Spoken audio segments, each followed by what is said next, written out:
When they said it, I didn't flinch. "We won't pay your college tuition. You don't deserve it." Their words cut through me like glass, but I kept my face still. Beside me, my twin sister smiled, almost smug. They'd just promised her full tuition, room, board, the whole package. For me, nothing. That was the moment I understood. They never saw us as equals. She was the golden child. I was the afterthought. "Understood," I said quietly, but inside a fire lit. As children, we were mirrors. Same birthday, same laugh, same messy handwriting. But where I was steady, she was dramatic. Where I was quiet, she demanded attention. My parents loved the spectacle. Every medal she won went on the wall. Mine stayed in drawers. Every achievement of hers was paraded at family dinners, while mine were mentioned in passing. I told myself it didn't matter, that one day effort would outweigh favoritism. Then came the acceptance letters. Same program, same university, same future, at least on paper, but favoritism doesn't vanish. It calcifies. They sat us down, letters open on the table. My father's voice was calm, rehearsed. "We'll cover hers. Yours? No. You're on your own." No explanation, no apology, just dismissal. My sister didn't protest. She leaned back, basking in the glow of her unearned crown. That night, I lay awake staring at the ceiling, not grieving, calculating, because if they thought that was the end of my story, they hadn't been paying attention. I went anyway. Loans, scholarships, night shifts at the library, weekends in the anatomy lab, tutoring pre-meds for cash. I didn't ask them for a dime. And every time exhaustion clawed at me, I remembered their words. "You don't deserve it." 2 years passed. My GPA was higher than hers, my network wider. While she partied, I published. While she relied on them, I built myself. And quietly, I built something else too. Records, paper trails, receipts.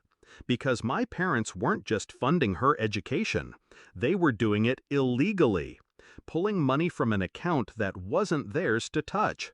Dad's business had left a trust fund in both our names, equal shares.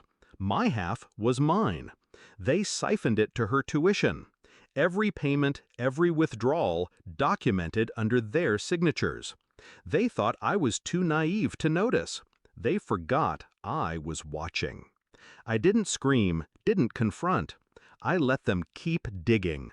Each semester, another withdrawal, another line in the ledger of their downfall. By my second year, the evidence filled a folder. I made copies, stored them off campus. Then, when the timing was perfect, I moved. One crisp October evening, I sent them an envelope. Inside, bank statements, legal excerpts, highlighted penalties, and a letter. "You stole from me. The trust was split evenly.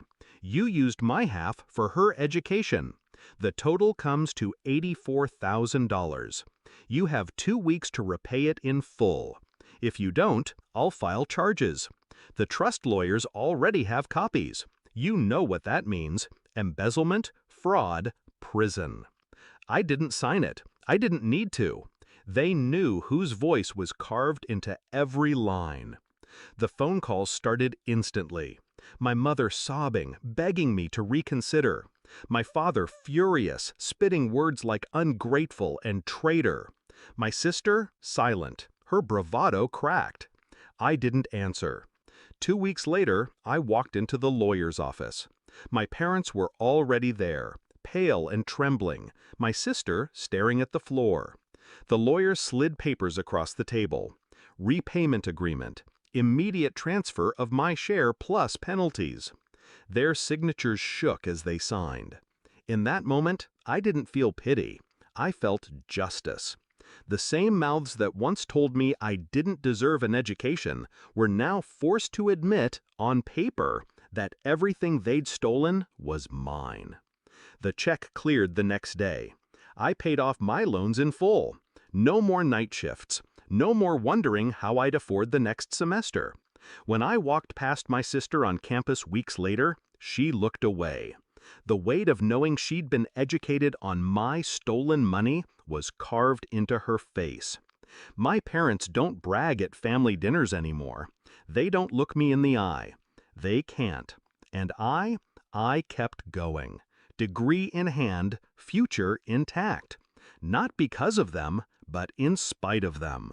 The night they told me, "You don't deserve it," they thought they'd ended my story. They were wrong. I didn't just take back what was mine, I made them pay for ever believing I wasn't worthy. Because I was never the afterthought. I was the reckoning.